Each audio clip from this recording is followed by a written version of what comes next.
আল্লাহ সুবহানাহু ওয়া তাআলার শেষ মেহেরবানি ইহসান যে মহান রব্বুল আলামিন মুবারক জুমার দিনে মসজিদে আসার তৌফিক দান করেছেন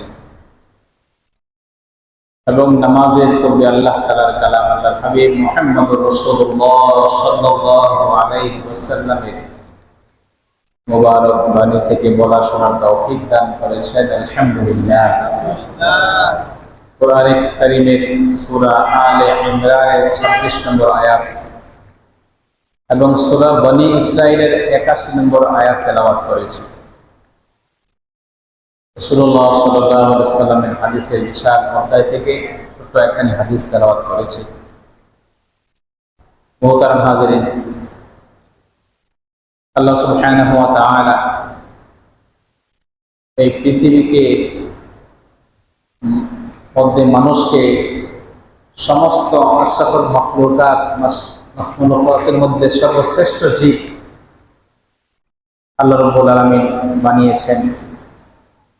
আর মানুষের দুনিয়ার জীবনের সর্বদিক থেকে সফলতার জন্য, দিক নির্দেশনার জন্য কিতাব দিয়েছেন এবং মিজান দিয়েছেন। কিতাব হলো কোরআন কারীম এবং সুন্নাত, আর মিজান হলো মুহাম্মদুর রাসূলুল্লাহ সাল্লাল্লাহু আলাইহি ওয়াসাল্লামকে আল্লাহ তাআলা দিয়েছেন। সশরীরে প্র্যাকটিক্যালি জীবনে মানব জীবনের সুখ শান্তি সফলতা কিভাবে আসবে তা শিক্ষা দিয়েছেন রাসূল কারীম সাল্লাল্লাহু আলাইহি ওয়াসাল্লাম। মুহতারাম হাজিরিন, মানব জীবনের সফলতার জন্য বড় একটি দিক হলো তাদের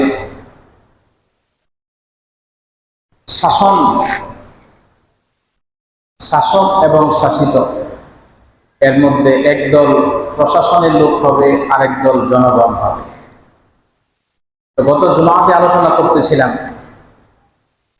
যারা প্রশাসনের লোক যারা হবে, রাষ্ট্রপ্রধান যিনি হবেন তার দায়িত্ব কি হবে এবং জনগণের দায়িত্ব কি হবে। রাষ্ট্রপ্রধান বলতে আমি সব রাষ্ট্রপ্রধান বোঝাইনি, মুসলমান রাষ্ট্রপ্রধান, মুসলিম রাষ্ট্রপ্রধান, তার দায়িত্ব কি।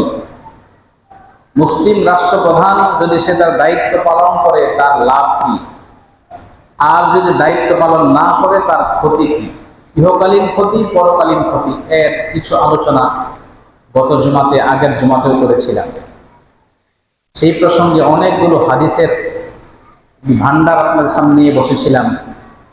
এক একটা দেখতেছেন কিতাব এত লম্বা, পুরো পৃষ্ঠা ছোট ছোট অক্ষরে হাদিস লেখা, অনেকগুলো হাদিস এই কিতাবের মধ্যেই। এরকম প্রত্যেকটা কিতাবের মধ্যে, হাদিস এই কিতাবের মধ্যে এর সবিস্তারে আলোচনা